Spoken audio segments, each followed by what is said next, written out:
ನೀವು ನೋಡಲೇಬೇಕಾಗಿರುವ top web ಸೀರೀಸ್ಗಳ ಹೆಸರುಗಳನ್ನು ಹೇಳ್ತೇನೆ. ಮೊದಲನೇದಾಗಿ ಡಾರ್ಕ್ ಅಂತ ವೆಬ್ ಸೀರೀಸ್ ಇದು ಒಂದು ಜರ್ಮನ್ ವೆಬ್ ಸೀರೀಸ್. ಇದು ಒಂದು ಹಿಂದಿಯಲ್ಲೂ ಕೂಡ ಡಬ್ ಆಗಿದೆ. ಈ ವೆಬ್ ಸೀರೀಸ್ನ ನೀವು ನೋಡ್ತಾ ಇದ್ರೆ ಒಂದು ಟೈಮ್ ಟ್ರಾವೆಲ್ ಮಾಡಿ ಈ ಡಾರ್ಕ್ ವೆಬ್ ಸೀರೀಸ್ನಲ್ಲಿ ಒಬ್ಬ ಮನುಷ್ಯ ಯಾವ ರೀತಿ ಸಾಯ್ತಾನೆ ಆತ ತನ್ನ ಹಿಂದೆ ಹೋಗಿ ಟೈಮ್ ಟ್ರಾವೆಲ್ ಮುಖಾಂತರ ಹೋಗಿ ತನ್ನ ಟೈಮನ್ನು ಚೇಂಜ್ ಮಾಡೋ ಒಂದು ಕಥೆನೇ ಈ ತಿಳ್ಕೊಳ್ಳೋ ಕಥೆನೇ ಟೈಮ್ ಟ್ರಾವೆಲ್ ಮಿಷಿನ್ ಇಂದ ಅಂತಾನೆ ಹೇಳ್ಬೋದು. 1986 ಮತ್ತು 1954 ತನಕನೂ ಕೂಡ ಟೈಮ್ ಟ್ರಾವೆಲ್ ಆಗುತ್ತೆ, ಹಾಗೂ 2050 ತನಕನೂ ಕೂಡ ಟೈಮ್ ಟ್ರಾವೆಲ್ ಆಗುತ್ತೆ. ಈ ಕತೆ ಆ ರೀತಿ ರೋಚಕ ತಿರುವುಗಳನ್ನು ಕೂಡಿದೆ. ಇದು ಡಾರ್ಕ್ ವೆಬ್ ಸೀರೀಸ್ ನೆಟ್ಫ್ಲಿಕ್ಸ್ ನಲ್ಲಿ ಸಿಗುತ್ತೆ. ನೀವು ಕನ್ನಡದಲ್ಲೇ ನೋಡಬೇಕಾದ ಒಂದು ವೆಬ್ ಸೀರೀಸ್ ಅಂದ್ರೆ ಬ್ರೀತ್ ನೋಡ್ಬೋದು. ಅದು ಅಮೆಜಾನ್ ಪ್ರೈಮ್ ಅಲ್ಲಿ ಸಿಗುತ್ತೆ. ಆರ್ ಮಾಧವನ್ ಹಾಗೂ ಅಮಿತ್ ಅನ್ನೋರು ತುಂಬಾ ಚೆನ್ನಾಗಿ ಅಭಿನಯಿಸಿದ್ದಾರೆ. ಮತ್ತೆ ಇದರಲ್ಲಿ ಕೂಡ ಇದೊಂದು ಸೈಕೋ ಕಿಲ್ಲರ್ನ ಕಥೆ ಆಗಿದೆ.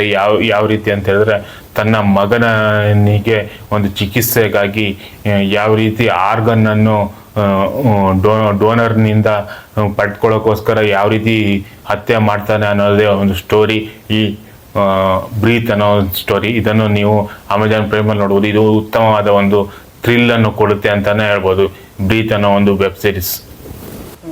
ಮತ್ತೆ ಹಾಟ್‌ಸ್ಟಾರ್ನಲ್ಲಿ ದ ಸೀಕ್ರೆಟ್ ಆಫ್ ಶಿಲೇದಾರ್ ಅಂತ ಒಂದು ವೆಬ್ ಸೀರೀಸ್ ಇದೆ. ಇದು ಕೂಡ ಕನ್ನಡ ಲ್ಯಾಂಗ್ವೇಜ್ ಅಲ್ಲಿ ಇದೆ. ಇದನ್ನು ಕೂಡ ನೋಡ್ಬೋದು. ಯಾವ ರೀತಿ ಅಂದ್ರೆ ಅದ್ರ ಕಥೆ ಸಾಗುತ್ತೆ ಅಂತ ಹೇಳಿದ್ರೆ ಈ ಶಿವಾಜಿ ಮಹಾರಾಜರ ಒಂದು ಸಿಂಹಾಸನ ಮತ್ತು ಅವರ ಒಂದು ವಜ್ರ ವೈಡೂರ್ಯಗಳನ್ನು ಮುಚ್ಚಿಟ್ಟಿರ್ತಾರೆ.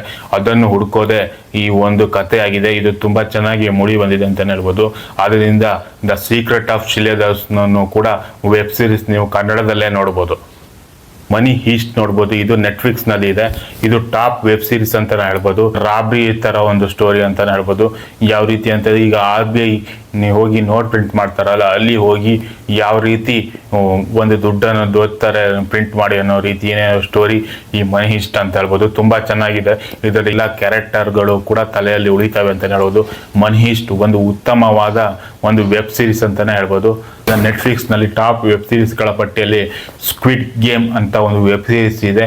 ಈ ಸ್ಕ್ವಿಡ್ ಗೇಮ್ ನಲ್ಲಿ ಯಾವ ರೀತಿ ಅಂತ ಹೇಳಿದ್ರೆ ಈ ಸಾಲ ಮಾಡ್ಕೊಂಡಿರ್ತಾರೆ, ಯಾರಿಗೆ ಒಂದು ದುಡ್ಡಿನ ಅವಶ್ಯಕತೆ ಇರುತ್ತೋ ಅವರು ಹೋಗಿ ಒಂದು ಗೇಮ್ ಆಡಬೇಕು. ಆ ಗೇಮಲ್ಲಿ ಯಾರು ಸೋಲ್ತಾರೋ ಅವ್ರನ್ನ ಸಾಯಿಸ್ತಾ ಬರ್ತಾರೆ. ನಂತರ ಎಷ್ಟು ಜನ ಸಾಯಿಸ್ತಾರೋ ಅವ್ರ ದುಡ್ಡುಗಳೆಲ್ಲ ಇವರಿಗೆ ಸಿಗ್ತಾ ಹೋಗುತ್ತೆ. ಅದೇ ರೀತಿನೇ ಯಾರು ಕೊನೆಯಲ್ಲಿ ಉಳಿತಾರೋ ಅವನಿಗೆ ವಿಜೇತ ಆಗ್ತಾನೆ, ಅವನಿಗೆ ದುಡ್ಡು ಕೊಡ್ತಾರೆ. ಅದೇ ಸ್ಟೋರಿ ಲೈನು. ಇದರಲ್ಲಿ ಗೇಮಲ್ಲಿ ಯಾರು ಸೋಲ್ತಾರೋ ಅವ್ರನ್ನ ಸಾಯಿಸ್ತಾ ಬರ್ತಾರೆ. ಇದು ಒಂಥರ ಆಟದ ರೀತಿನೇ ಇರ್ಬೋದು. ನಾವು ಚಿಕ್ಕ ವಯಸ್ಸಿನಲ್ಲಿ ಆಡ್ತಾ ಇದ್ವಲ್ಲ, ಅದೇ ರೀತಿ ಆಟದ ಒಂದು ಗೇಮ್ ಅಂತಾನೆ ಹೇಳ್ಬೋದು. ಈ ಸ್ಕ್ವಿಡ್ ಗೇಮ್ ಒಂದು ಟಾಪ್ ರೇಟಿಂಗ್ ಗೇಮ್ ಅಂತಾನೆ ಹೇಳ್ಬೋದು.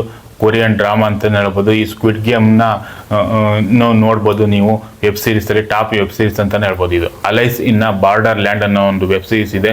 ಇದು ನೆಟ್ಫ್ಲಿಕ್ಸ್ ನಲ್ಲಿ ಸಿಗುತ್ತೆ. ಇದು ತುಂಬಾ ಥ್ರಿಲ್ ಕೊಡುವಂತ ವೆಬ್ ಸೀರೀಸ್ ಅಂತಾನೆ ಹೇಳ್ಬೋದು. ಇದು ಸೀಸನ್ 1, ಸೀಸನ್ 2, ಸೀಸನ್ 3 ಅಂತೇಳಿ 3 ಸೀಸನ್ ನಲ್ಲಿ ಸಿಗುತ್ತೆ. ಇದು ಯಾವ ರೀತಿ ಅಂತ ಹೇಳಿದ್ರೆ ಒಂದು ಗೇಮ್ ಆಡೋದು ಸರ್ವೈವಲ್ಗೋಸ್ಕರ. ಈ ಗೇಮ್ ಅಲ್ಲಿ ಸೋತ್ರೆ ಅವ್ರು ಸಾಧಿಸ್ತಾ ಬರ್ತಾರೆ. ಇದರಲ್ಲಿ ನೀವು ಬದುಕುಳಿಬೇಕಂತ ಹೇಳಿದ್ರೆ ಗೇಮ್ ಅಲ್ಲಿ ಗೆಲ್ಬೇಕು. ಈ ಉಸಾಗಿ ಮತ್ತು ಆರುಷಿ ಅನ್ನೋ 2 ಕ್ಯಾರೆಕ್ಟರ್ಗಳೇ ಇದಾವೆ. ಕ್ಯಾರೆಕ್ಟರ್ಗಳ ಸುತ್ತನೇ ಈ ಸ್ಟೋರಿ ಸುತ್ತುತ್ತೆ. ತುಂಬಾ ಚೆನ್ನಾಗಿ ಮೂಡಿ ಬಂದಿದೆ ಅಂತಾನೆ ಹೇಳ್ಬೋದು. ಅಲೈಸ್ ಇನ್ ಬಾರ್ಡರ್ ಲ್ಯಾಂಡ್ ಒಂದು ಯಾವುದೋ ಒಂದು ಲೋಕಕ್ಕೆ ನಿಮ್ಮನ್ನ ಕರೆದುಕೊಂಡು ಹೋಗುತ್ತೆ ಅಂತಾನೆ ಹೇಳ್ಬೋದು. ತುಂಬಾ ಒಳ್ಳೆಯ ವೆಬ್ ಸೀರೀಸ್ ಅಂತಾನೆ ಹೇಳ್ಬೋದು. ಇದು ನೆಟ್ಫ್ಲಿಕ್ಸ್ ಅಲ್ಲಿ ಸಿಗುತ್ತೆ. ಎಲ್ಲರೂ ನೋಡಿ ಒಂದು ತುಂಬಾ ದೊಡ್ಡ ಥ್ರಿಲ್ ಕೊಡುತ್ತೆ ಅಂತಾನೆ ಹೇಳ್ಬೋದು. ದೂತ ವೆಬ್ ಸೀರೀಸ್ ಅಮೆಜಾನ್ ಪ್ರೈಮ್ ಅಲ್ಲಿ ಸಿಗುತ್ತೆ. ಇದು ನಾಗ ಚೈತನ್ಯ ನಟಿಸಿರುವಂತಹ ದೂತ ವೆಬ್ ಸೀರೀಸ್. ಒಂದು ಸೀಸನ್ ಇದೆ. ತುಂಬಾ ಥ್ರಿಲ್ ಕೊಡುತ್ತೆ ಅಂತ ಹೇಳ್ಬೋದು. ಇದೊಂದು ಪ್ರೆಸ್ ರಿಪೋರ್ಟರ್ ಮೇಲೆ ಮಾಡಿರುವಂತ ಕತೆ. ಪ್ರತಿಯೊಂದು ಎಪಿಸೋಡ್ ಕೂಡ ತುಂಬಾ ಥ್ರಿಲ್ ಕೊಡುತ್ತೆ ಅಂತಾನೆ ಹೇಳ್ಬೋದು.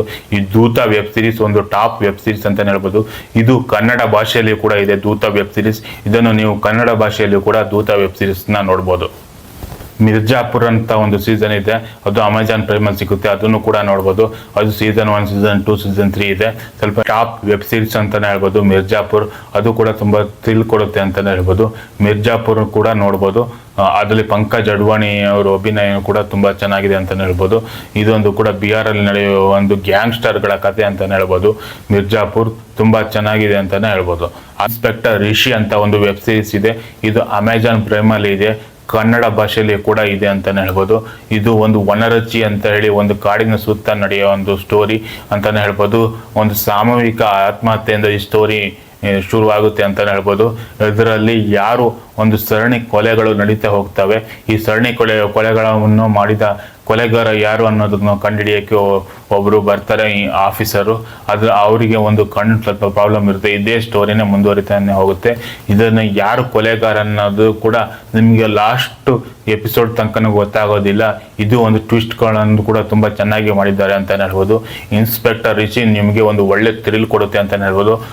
ಯಾವುದೋ ಒಂದು ಲೋಕಕ್ಕೆ ಕರೆದುಕೊಂಡು ಹೋಗುತ್ತೆ ಅಂತಲೇ ಹೇಳ್ಬೋದು. ಇನ್ಸ್ಪೆಕ್ಟರ್ ರಿಷಿ ನೀವು ಕನ್ನಡ ಭಾಷೆಯಲ್ಲೇ ನೋಡ್ಬೋದು ಅಮೆಜಾನ್ ಪ್ರೈಮ್ನಲ್ಲಿ.